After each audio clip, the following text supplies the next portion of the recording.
हमारे YouTube channel Sanskrit Gyanodaya में आप सभी का हार्दिक स्वागत है। आज हम जानेंगे कि प्रत्याहार कैसे बनाया जाता है, क्योंकि व्याकरण पढ़ते समय सबसे ज़रूरी होता है कि हम प्रत्याहार को जानें और प्रत्याहार जानने से पूर्व हमें माहेश्वर सूत्र को जानना बहुत ही ज़रूरी होता है, क्योंकि माहेश्वर सूत्र से ही हमारा प्रत्याहार बनता है।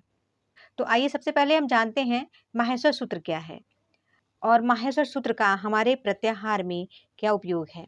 एक बार की बात है, महर्षि पाणिनि ने भगवान शंकर का घोर तप किया था, जिससे प्रसन्न होकर के महादेव प्रकट हुए और उन्होंने 14 बार डमरू को बजाया।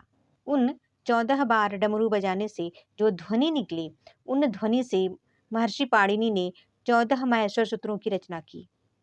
तो ये 14 माहेश्वर सूत्र वही महर्षि पाणिनि द्वारा रचित भगवान शिव के डमरू से निकली हुई ध्वनि है।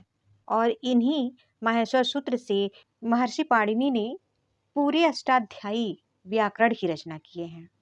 तो ये 14 माहेश्वर सूत्र क्या हैं? आइए पहले हम इसको जानते हैं।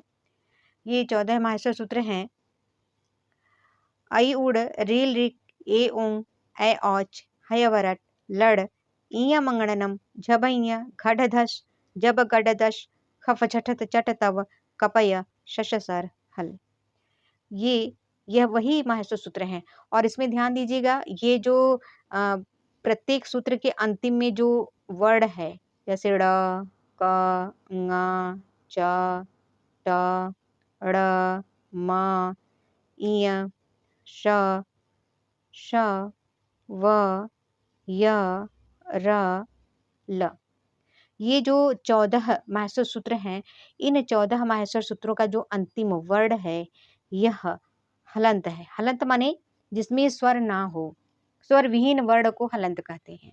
इसका भी माहेश्वर सूत्र में बहुत ही महत्व है और प्रत्याहार बनाते समय खास तौर से इसका ध्यान दिया जाता है, क्योंकि प्रत्याहार बनाते समय हलंत वर्ण का प्रत्याहार में गणना नहीं किया जाता है। ये जो हलंत वर्ण है, इसकी गणना नहीं होती है। कैसे नहीं होती है, आगे हम बताएंगे।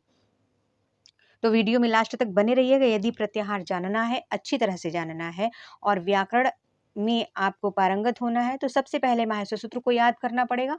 उसके पश्चात आपको प्रत्याहार समझना होगा। ठीक है, और ये जान लीजिए कि ये जो 14 माहेश्वर सूत्र हैं, उससे 42 प्रत्याहार बनते हैं। ठीक है, तो टीजीटी पीजीटी की परीक्षाओं में अक्सर पूछता है कि कितने प्रत्याहार बनते हैं, कितने माहेश्वर सूत्र हैं और उन माहेश्वर सूत्र से कितने प्रत्याहार बनते हैं। तो 14 माहेश्वर सूत्र हैं और 14 माहेश्वर सूत्रों से महर्षि पाणिनि ने 42 प्रत्याहार की रचना की है।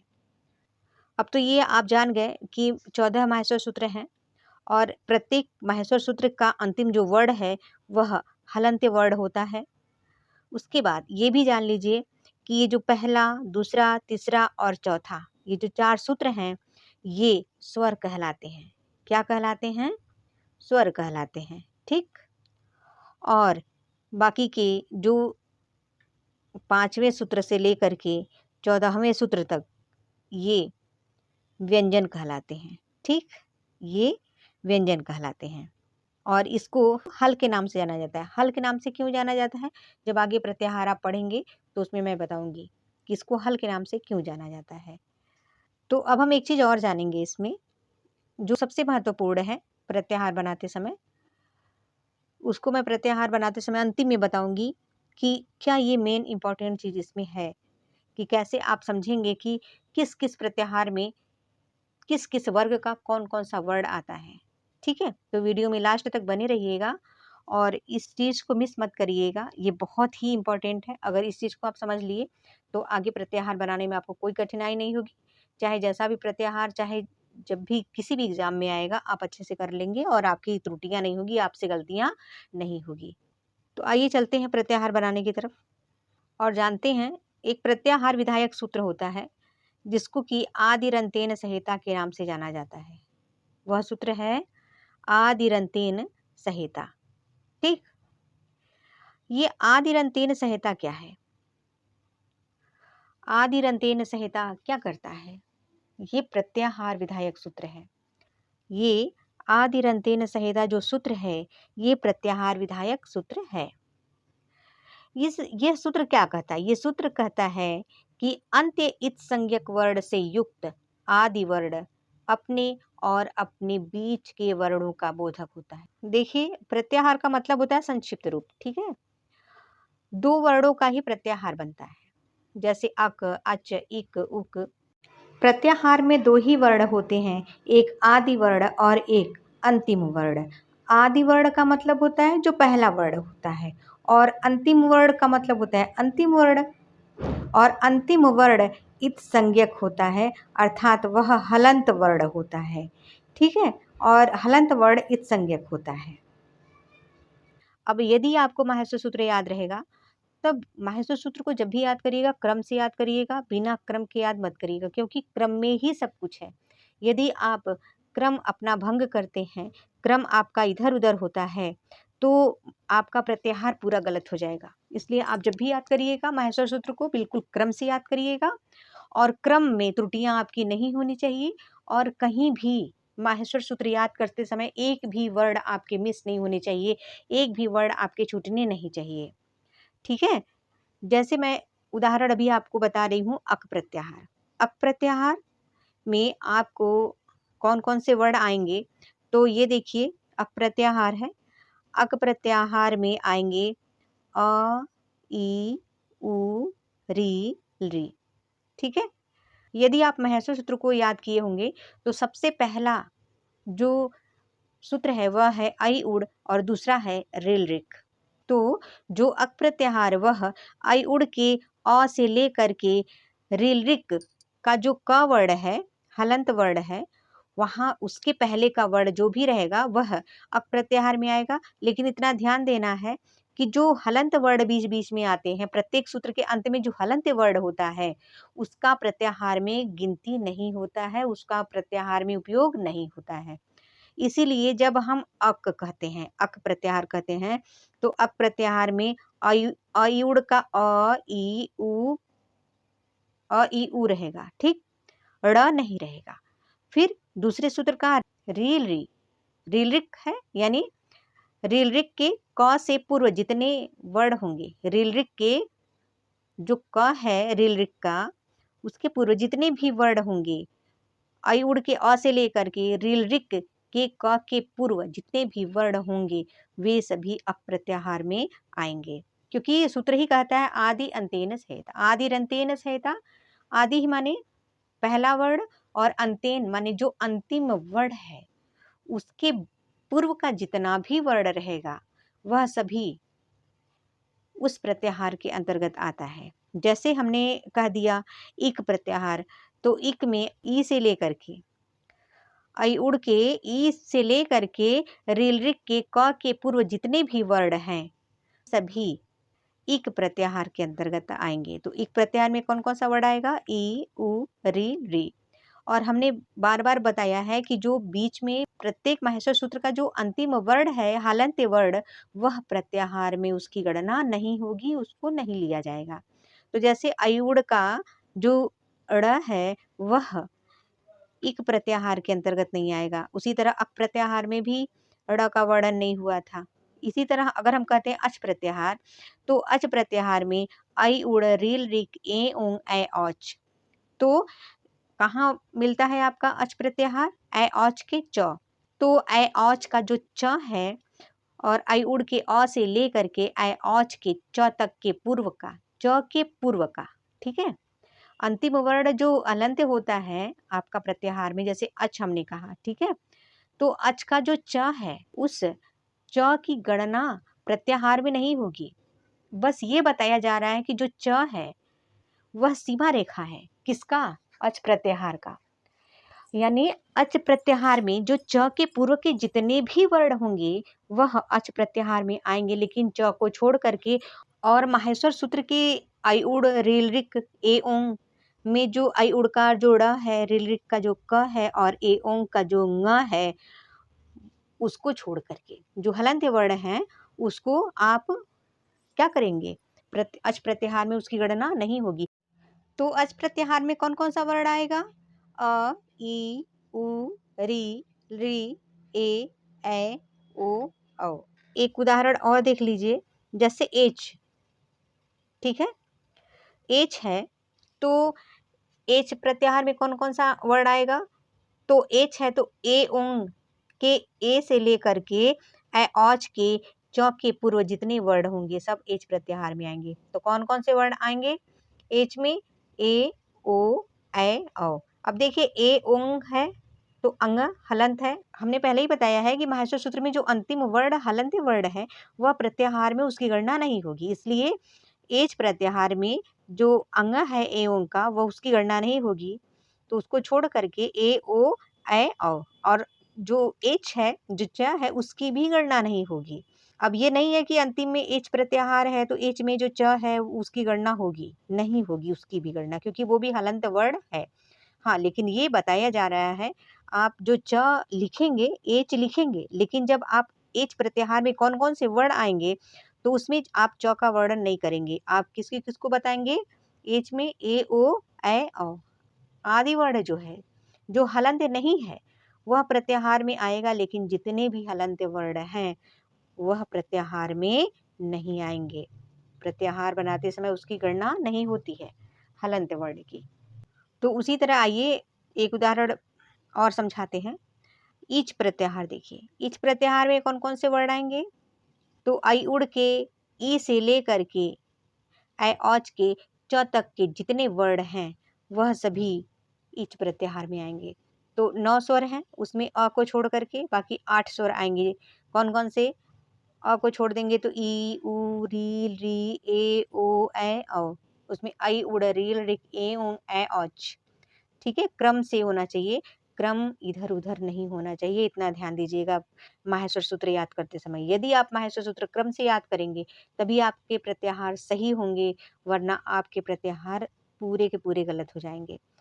तो ग्रामर यदि पढ़ना है, अच्छे से जानना है, तो सबसे पहले माहेश्वर सूत्र याद करिए, फिर प्रत्याहार को अच्छे से समझिए। बिना प्रत्याहार को अच्छे से समझे आप व्याकरण नहीं पढ़ पाओगे। एक उदाहरण और देखिए, इक प्रत्याहार में कौन कौन सा वर्ड आएगा? तो इक प्रत्याहार में आएगा ई उ री री।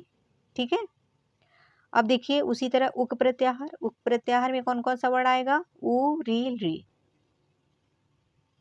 अ ई उ के उ से लेकर के रील रिक के क के पूर्व जितने वर्ड हैं वो उक प्रत्याहार में आएंगे। तो कौन कौन से वर्ड बच रहे हैं? अ ई उ तो पहले है अ ई उ रहा, उसके बाद रड़ा हलंत आ जाएगा, उसमें तो उक प्रत्याहार के अंतर्गत आपका गणना होगा नहीं। फिर रील रिक, तो उक प्रत्याहार में क्या आएगा? उ रील री। अब उसी तरह एच में आप जान ही रहे हैं ए ओ ए औ। एंग प्रत्याहार में क्या आएगा? ए ओ। ठीक, एच प्रत्याहार के अंतर्गत आएगा ए औ। ए औच जो है माहेश्वर सूत्र, तो ए औच में एच एच प्रत्याहार में ए औ। ठीक, उसी तरह अच प्रत्याहार में संपूर्ण स्वर आ जाएंगे अ ई उ रील री ए ओ ए औ। अच प्रत्याहार में संपूर्ण स्वर आते हैं। और अब देखिए हल प्रत्याहार। हल प्रत्याहार में ह य व र ल इय म ङ ड़ न झ भ घ ढ ध ज ब ग ड द ख फ छ ठ थ च ट त क प श श स ह। ये हल प्रत्याहार में इतने वर्ड आते हैं और हल प्रत्याहार में संपूर्ण व्यंजन आते हैं, इसलिए हल प्रत्याहार को व्यंजन भी कहा जाता है। और अच प्रत्याहार में स्वर आते हैं, इसीलिए अच माने स्वर भी होता है। और अल प्रत्याहार यदि हम कहें कि अल प्रत्याहार भी होता है, तो अल प्रत्याहार में आई उड़ के अ से लेकर के हल के ल तक के वर्ण होते हैं और इसमें संपूर्ण स्वर और व्यंजन आते हैं। इसीलिए यदि हम अल कहेंगे तो अल से तात्पर्य होता है संपूर्ण स्वर और व्यंजन। ठीक है, अब एक और भी सबसे महत्वपूर्ण बातें जो मैं बोली थी कि मैं लास्ट में बताऊंगी आप लोगों को, वह देख लीजिए। ये माहेश्वर सूत्र में कौन कौन से वर्ड आते हैं, कैसे आप समझेंगे कि जब आप व्याकरण पढ़ना स्टार्ट करेंगे, जब आप व्याकरण पढ़ना शुरू करेंगे तो इतना दिमाग में बैठाना पड़ेगा कि कौन कौन से प्रत्याहार में किस वर्ग का कौन कौन सा वर्ण आएगा। ठीक है, तो इसके पूर्व मैं एक वीडियो बनाई हुई हूँ प्रत्याहार का उच्चारण कैसे करें, उसमें आप जा करके देख सकते हैं कि उसमें भी मैं बताई हूँ कि कौन कौन सा वर्ण आता है। और यदि आप ये जानना चाहते हैं कि 14 माहेश्वर सूत्र से 42 प्रत्याहार कौन-कौन से हैं, तो उसमें भी मैं एक वीडियो अपलोड कर चुकी हूँ। वो मेरे संस्कृत ज्ञानोदय चैनल में जाकर के आप उसको देख सकते हैं और उसको देखने के पहले आपको मेरे चैनल को सब्सक्राइब करना पड़ेगा और साथ में बेल आइकन को भी प्रेस कर दीजिएगा, जिससे कि नोटिफ़िकेशन आपको मिलती रहे मेरी वीडियो अपलोड होने का। तो आइए देखिए कि किस-किस प्रत्याहार में किस-किस वर्ग का कौन-कौन सा वर्ड आएगा, ठीक है? तो मैं आपको दिखा रही हूँ माहेश्वर सूत्र। ये माहेश्वर सूत्र है। यदि आप कहें अच प्रत्याहार, ठीक है? तो अच प्रत्याहार में संपूर्ण स्वर आएँगे, ये सबसे पहले आपने जाना। हल प्रत्याहार में संपूर्ण व्यंजन आएँगे। यल प्रत्याहार यदि हम कहते हैं, तो यल प्रत्याहार में भी संपूर्ण व्यंजन आएँगे, ठीक है? अब यदि हम वल प्रत्याहार कहते हैं, वल प्रत्याहार, तो वल प्रत्याहार में य को छोड़ कर के संपूर्ण व्यंजन आएँगे। अगर हम कहते हैं यड़ प्रत्याहार, तो यड़ प्रत्याहार में य, व, र, ल ये 4 वर्ड आते हैं, जिसको अंतस्थ वर्ड कहते हैं।